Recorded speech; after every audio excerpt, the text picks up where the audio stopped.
All right. Okay. Here we go. Here we go. A87. 7. Here we go. Still in chapter 8. Still in chapter 8. And just some new stuff. A lot of vocabulary in this. Yeah, look at that. Definitely. Lots going on there. And, a couple formulas. Definitely, we're gonna. One formula, but two a lot forms. of the stuff is really the same, so it's not. It's pretty manageable. Yeah, pretty manageable. But first, Bodenhoff. Yes, sir. Why is today a beautiful day for math? Jameson. I'm looking out the window. It is sunny. It is sunny. Blindingly sunny out there. Actually, it's beautiful. Yeah, that's nice. Yeah, I'd have to agree with that. What about you? Why is today a beautiful day for math? I'd say, let's see. Today's a beautiful day for math because the Portland Timbers are playing in the playoffs, and I'm hoping that they beat FC Dallas on Sunday. What is football club? FC? Yeah. Okay. Yeah. Yeah. Vocab. So yeah. Anyway, standard form. Standard form. Let's do this. Quadratic. I'm gonna underline that. Quadratic. We never identified why it's a quadratic, but second degree. We never figured that out. Well, it's squared, so it's second degree. Squared. Yeah. Quadratic. Okay, that's what we call these. So we're going to consider y equals x squared plus 6x plus 5. You got it. We're first going to find the coefficients, a, b, and c, and then graph. So coefficients, that's a new vocabulary word. Those are going to be all of the little numbers that are in front of each term, or numbers that are associated with each term. So yeah, A. That's going to go in order. Right. Let's go from the back, I guess. Like we've been talking about standard form before. So if we look at the back, the last number, the plain number is the C. So no X. There's no X's. So the last number, the 5 is the C. Yeah, I dig it. 5 is the C. That works. And then kind of working that way. So 5, and then B X. The X is the B. So 6. Awesome.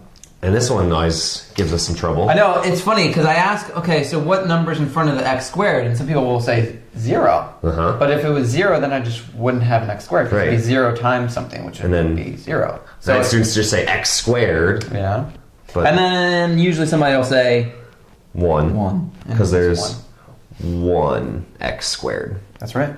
All right. And we're going to use that in order to make a graph. All right, so we've done graphing before. Here's our handy graphing calculator, so we'll just show you one here. If you get to the y equals, and your calculator's blue, that's pretty sweet. Yeah, right. So if you get to the y equals, we need to do x squared. So we need to type in x, and then we need the squared button. Boom, right there. It is. Yep. And if you press that those would be the new thing that's there. X squared. That's the only thing that's new. Yep. Plus 6x plus 5. And then I could just hit graph. And there's part of a graph. Oh, here. Zoom. Let's teach that. Zoom 6. If you press those two buttons right after each other, it brings back the -10 to 10 window. Yeah. So if you have a weird looking graph and you hit zoom and then you go down to number 6, or just type in 6 and hit enter, it'll fix the window. Perfect.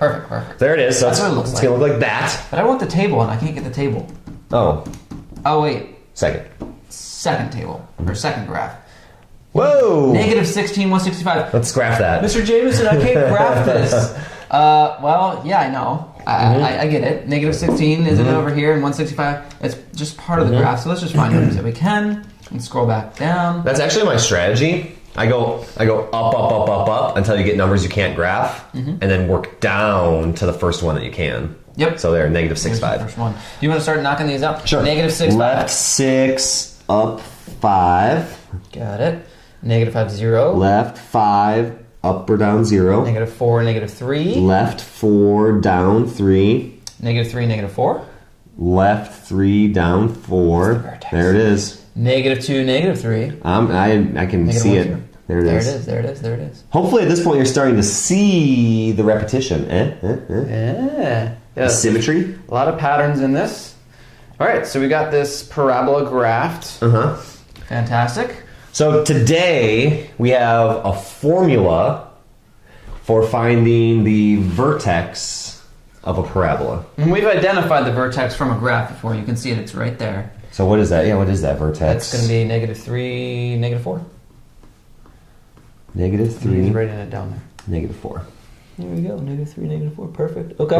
So just so we know what we know we're about to find. Right. So formula for finding the vertex of a parabola. parabola. It's a beautiful word. That's what the shape of this graph is, or the equation makes a parabola. We're going to use that formula to find the vertex. So we can do this without looking at a graph. And here's the formula. X equals negative b, or sometimes I say the opposite of b, so the opposite in terms of the sign, plus or minus, divided by 2 times a. I have students go, well, why is there 2? And I say it's like a recipe. Right. Why would you question there's 2 cups of sugar? You don't say, oh, why is there 2 cups of sugar? That's the recipe, 2 cups of sugar. That is the recipe. It's a 2a, that's the recipe. Yep, so the 2 doesn't change. Right. The b and the a will change. Depending on the problem that you're working with. So the first thing that, I rewrote this when I was teaching this because I wanted the students to see which one I was doing. Should I rewrite it? You can go for it. Yeah. So we had y, just so you know. I rewrote the formula too. Yep. X squared plus 6x plus 5. And then the other thing that I rewrote was the fact that a was equal to 1, b was equal to 6, and c was equal to 5. Turns out we won't use c today, but still good to know. Next time. So that's the problem that we're working with, just so that you know. It's the same one as there. Yeah. And then, like we said, the formula for the x coordinate of the vertex, which we actually know will be negative 3. We already know we're about to get negative 3. It's negative b over 2a. All right. And what we're going to do is we're just going to plug in those numbers. So let's do, it says negative b. So negative of whatever the b value was. So negative 6 divided by 2, and then a. Well, a is 1. Now, if I just leave it like that, it looks like a 21. So what do you think I should put there? Parenthesis. That's right. Just like substitution was before. And then we just keep going. Let's just keep. So down there, I see parentheses. We should think multiply. All right. So negative 6 still stays on top.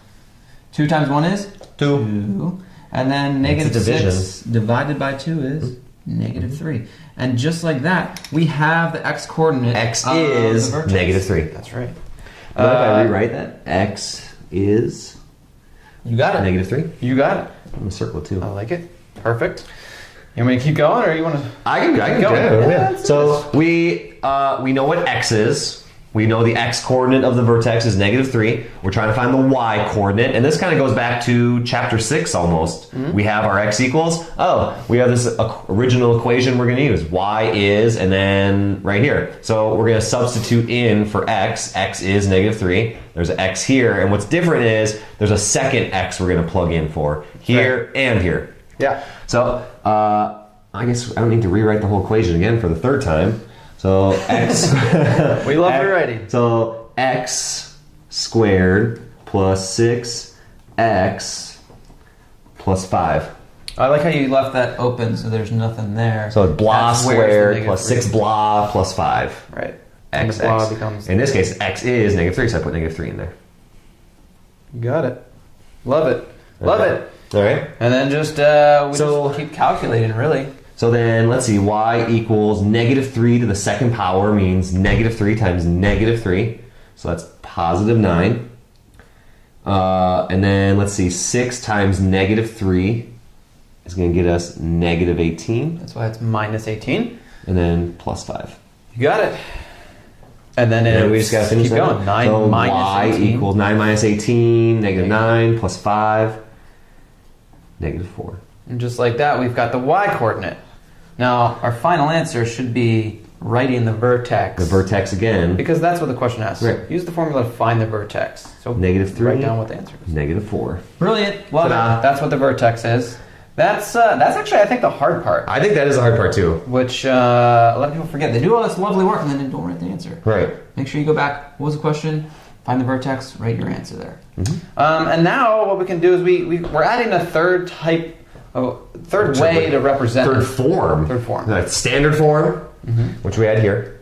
And there's factored form. The factored form. Which is the diamond in boxes. We figured the parentheses made those. And now the vertex form. Now the vertex form, holy cow, this is a mouthful. A 2nd degree polynomial. All right. Whoa. So 2nd degree meaning it's x squared, right? And then polynomial just means multi-term. Like many terms, right? Yeah, so many terms. Yeah.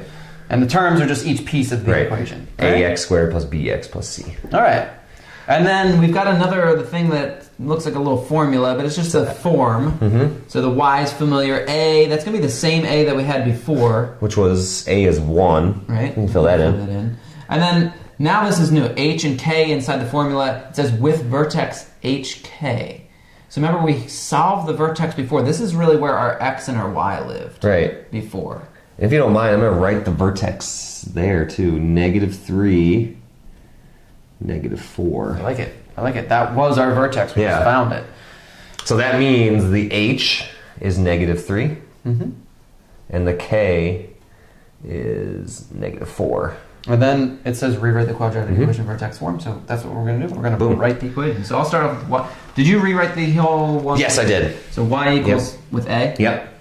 A times, I did the same thing. X, oh man. I wonder if that's best practice. I hope so, because we both did it. So similar, this is the recipe. Again, the recipe always says X minus, and then whatever H is. Right. So I'm going to plug in the numbers now. A was 1. X minus H, which was -3. Oh, double negative. Double negative squared plus -4. So now I got a plus negative. So this looks a little bit. Oops, sorry. I'm about to write a 4 there. -4. Sorry. Now this looks a little bit messy. When we have these two, we have to make sure that they.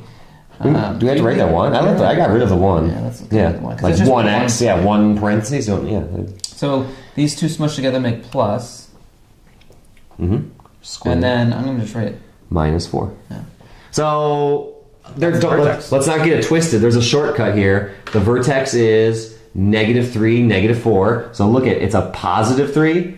Though in this vertex form, it's the opposite inside the parentheses. So -3, and then the -4 stays the same. X switches. Y does not. In Algebra 3-4, you'll learn a bunch of other equations follow the exact same rule. So you'll thank us later. Like the completing the square part. You'll thank us later. But that's how you do it. Vertex form. Good luck.